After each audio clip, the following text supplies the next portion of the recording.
ચાલો આજે એક એવી કહાણીની વાત કરીએ જે આઝાદી પછીના ભારતના એક મોટા પ્રયોગની છે. એક એવો પ્રયોગ જેમાં 35 અલગ અલગ રજવાડાને ભેગા કરીને એક રાજ્ય બનાવવાનું હતું. એક મોટો અને મહત્વાકાંક્ષી વિચાર જે ખૂબ જ ખરાબ રીતે નિષ્ફળ ગયો. તો ચાલો ઊંડા ઉતરીએ વિંધ્ય પ્રદેશની આ અનોખી દાસ્તાનમાં. આ આખી વાત છે ને એ એક જ આંકડાની આસપાસ ફરે છે, 35. વિચાર તો કરો, 35 અલગ અલગ રજવાડા, એ પણ એવા કે જે બહુ વિકસિત નહોતા અને ઘણા તો એકબીજાના કટ્ટર દુશ્મન હતા. આ બધાને એક દોરામાં બાંધવા એ કોઈ નાનો પડકાર નહોતો. તો આ પડકારના કેન્દ્રમાં હતા બે મોટા હરીફ પ્રદેશો, એક તરફ બુંદેલખંડ અને બીજી તરફ બાંધેલખંડ. બંનેનો પોતાનો ગૌરવશાળી ઇતિહાસ, પોતાની અલગ ઓળખ અને પોતાની દુશ્મનાવટ. હવે આ બંને વચ્ચેની દુશ્મની કોઈ સામાન્ય નહોતી, એકદમ ઊંડા મૂળ નાખેલી હતી. વાત એવી હતી કે બાઘેલખંડના વાઘેલા રાજપૂતો પોતાને કંઈક અલગ જ સમજતા, શુદ્ધ અને શ્રેષ્ઠ, અને એકલે તેઓ બુંદેલાઓ સાથે કોઈ સંબંધ, લગ્ન સંબંધ તો બિલકુલ નહીં. હવે વિચારો, જ્યાં આવું સામાજિક અંતર હોય ત્યાં રાજકીય એકતા ક્યાંથી આવે? લગભગ અશક્ય જ હતું. હવે જે નવી ભારત સરકાર બની હતી એમના માટે આ એક મોટો માથાનો દુખાવો હતો. આટલા બધા નાના નાના રજવાડા, એમનો વહીવટ ચલાવવો કેવી રીતે? પ્રેક્ટિકલી પોસિબલ જ નહોતું. અને નાના એટલે કેટલા નાના ખબર છે? 15 રાજ્યો તો એવા હતા જે 50 ચોરસ માઇલથી પણ નાના હતા. અને એમાંય 2 રાજ્યો તો એ તો 10 ચોરસ માઇલથી પણ ઓછા વિસ્તારના. હવે તમે જ કહો, આવા રાજ્યો પોતાનું અલગ અસ્તિત્વ કેવી રીતે ટકાવી શકે? અને વાત ખાલી જમીનની નહોતી, પૈસાની પણ હતી. 12 રાજ્યોની આખા વર્ષની આવક ફક્ત 50,000 રૂપિયાથી પણ ઓછી હતી. વિચાર તો કરો, આટલા પૈસામાં તો એક રાજ્ય ચાલે જ કેવી રીતે? એટલે એક વાત તો પાક્કી હતી, કંઈક મોટો અને નક્કર નિર્ણય લેવો જ પડશે.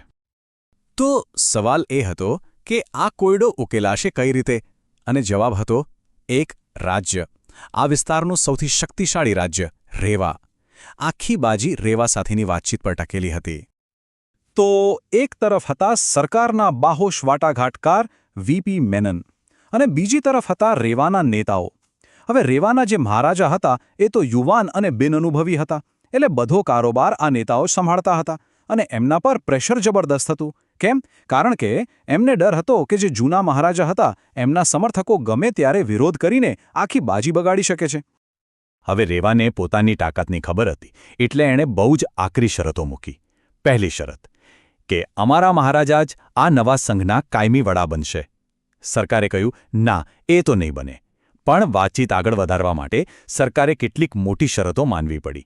અને એમાંની એક શરત તો એટલી જોખમી હતી કે રેવાને 1 મહિનાની અંદર આ સંઘમાંથી છૂટા પડવાનો અધિકાર રહેશે. તો આખી વાતનો સાર એ જ છે કે સરકારે આટલી ખતરનાક શરતો કેમ માની? કારણ કે બીજો કોઈ રસ્તો જ નહોતો. જો સોદો કરવો હોય તો આ માનવું જ પડે. કારણ કે એક વાત સાફ હતી, રેવા વગર કોઈ સંઘ બનવાનો જ નહોતો. અને થયું પણ એવું જ. આ જોખમી સમાધાન થયું, રેવાની સહી મળી ગઈ અને બસ એક નવા રાજ્યનો જન્મ થયો. નામ હતું વિંધ્ય પ્રદેશ. શરૂઆતમાં તો બધું બરાબર લાગતું હતું. કાગળ પર તો આ એક મોટી સફળતા હતી. એપ્રિલ 1948માં ઉદ્ઘાટન થયું. વિસ્તાર જુઓ, 24,600 ચોરસ માઇલ. વસ્તી લગભગ 36 લાખ. અને વાર્ષિક આવક પણ સારી એવી 2.5 કરોડ રૂપિયાની આસપાસ. બધું પરફેક્ટ લાગતું હતું. પણ કહેવાય છે ને કે જે ઇમારતના પાયા જ નબળા હોય એ લાંબો સમય ટકી ન શકે. અહીંયા તો પાયામાં જ સમાધાન અને અવિશ્વાસ હતા. એટલે એકતાનું જે સપનું હતું એ બહુ જ જલ્દી તૂટી ગયું. અને શરૂ થઈ રાજકીય અંધાધૂંધી. અને પતન એટલું ઝડપી હતું કે કોઈએ વિચાર્યું પણ નહોતું. પેલું 2 મંત્રાલયોવાળો પ્રયોગ હતો ને, બુંદેલખંડ અને બાઘેલખંડ માટે અલગ અલગ, એ તો ખાલી 3 મહિનામાં જ ફેલ થઈ ગયો. પછી એક મંત્રાલય બનાવ્યું તો એ પણ માંડ 1 વર્ષ ચાલ્યું અને તૂટી પડ્યું. કારણ કે મંત્રીઓ પર ભ્રષ્ટાચારના, સગાવાદના અને સત્તાના દુરુપયોગના ગંભીર આરોપો લાગવા માંડ્યા. અને પેલી જૂની દુશ્મની એ તો એટલી વધી ગઈ કે રાજ ચલાવવું જ મુશ્કેલ થઈ ગયું. ટૂંકમાં આખો પ્લાન બિલકુલ નિષ્ફળ ગયો. હવે આ બધું જ જોઈને સરદાર પટેલે નક્કી કરી લીધું, બસ હવે બહુ થયું. આ પ્રયોગ અહીં જ પૂરો. આ સંઘને હવે વિખેરી જ નાખવો પડશે. તો સરકારનો નવો પ્લાન શું હતો? એકદમ સ્પષ્ટ અને કડક.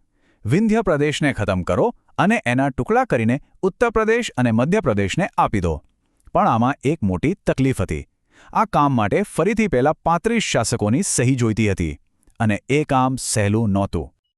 અને આખી કહાણીનો ક્લાઇમેક્સ તો હવે આવે છે. વીપી મેનન ફાઇનલ સહીઓ લેવા માટે રાજમહેલ તરફ જઈ રહ્યા હતા અને રસ્તામાં જ લગભગ 2000 લોકોના ટોળાએ એમનો રસ્તો રોકી લીધો. આ લોકો વિસર્જનના વિરોધમાં હતા. વિચારો, શું માહોલ હશે! આખી યોજના છેલ્લી ઘડીએ બરબાદ થવાની અણી પર હતી. હવે અહીં એક મોટો સવાલ હતો. શું મહારાજાઓ આ ભીડને જોઈને ડરી જશે? શું એ લોકો સરકારની સામે થઈ જશે? આ એક ક્ષણ પર બધું ટકેલું હતું. આવી તંગ પરિસ્થિતિમાં વીપી મેનને એકદમ ચાલાકી વાપરી. એમણે વિચાર્યું કે જાહેરમાં કોઈ ઝઘડો નથી કરવો, એટલે એમણે શાસકોને સીધો જ એક સંદેશો મોકલ્યો, જુઓ, કાં તો અત્યારે જ આ કાગળ પર સહી કરી દો અથવા તો લેખિતમાં ના પાડી દો. બસ 2 જ ઓપ્શન. હવે બોલ એમના કોર્ટમાં હતો. અને મેનનની આ ચાલ કામ કરી ગઈ. દબાણમાં આવીને રીવાના મહારાજા અને બીજા બધા શાસકોએ સહી કરી દીધી. અને બસ વિંધ્ય પ્રદેશ નામના આ રાજ્યનો જે ટૂંકો ઇતિહાસ હતો એનો ત્યાં જ અંત આવી ગયો. પણ કહાણી અહીં પૂરી નથી થતી. હજી એક ટ્વિસ્ટ બાકી હતો, અને એ પણ કેવો, એકદમ વ્યંગ્યાત્મક. આટલો બધું નાટક થયું, સહીઓ લેવાઈ, પણ મૂળ પ્લાન જ ફેલ થઈ ગયો. કેમ? કારણ કે ઉત્તર પ્રદેશ અને મધ્યપ્રદેશના મુખ્યમંત્રીઓએ કહ્યું, ના ભાઈ, અમારે આ પ્રદેશો નથી જોઈતા. હવે શું કરવું? તો છેલ્લે એક વ્યવહારિક રસ્તો કાઢવામાં આવ્યો. 1 જાન્યુઆરી 1950ના રોજ વિંધ્ય પ્રદેશને સીધું જ કેન્દ્ર સરકારના શાસન હેઠળ મૂકી દેવામાં આવ્યું. આટલી બધી નિષ્ફળતાઓ અને નાટકો પછી આખરે આ એક એવો ઉકેલ હતો જેનાથી ત્યાં શાંતિ અને સ્થિરતા આવી. વિંધ્ય પ્રદેશની આખી કહાણી છે ને, એક મોટો સવાલ આપણી સામે મૂકી જાય છે કે કોઈપણ દેશના પાયામાં આવા કેટલાય સમાધાનો અને તૂટેલા વચનો છુપાયેલા હોય છે. આ વાત આપણને યાદ અપાવે છે કે દેશ બનાવવું એ કેટલું અઘરું કામ છે, જ્યાં ઘણીવાર મોટા મોટા આદર્શો કરતાં પરિસ્થિતિ મુજબના સમાધાનો જ વધુ કામ લાગતા હોય છે.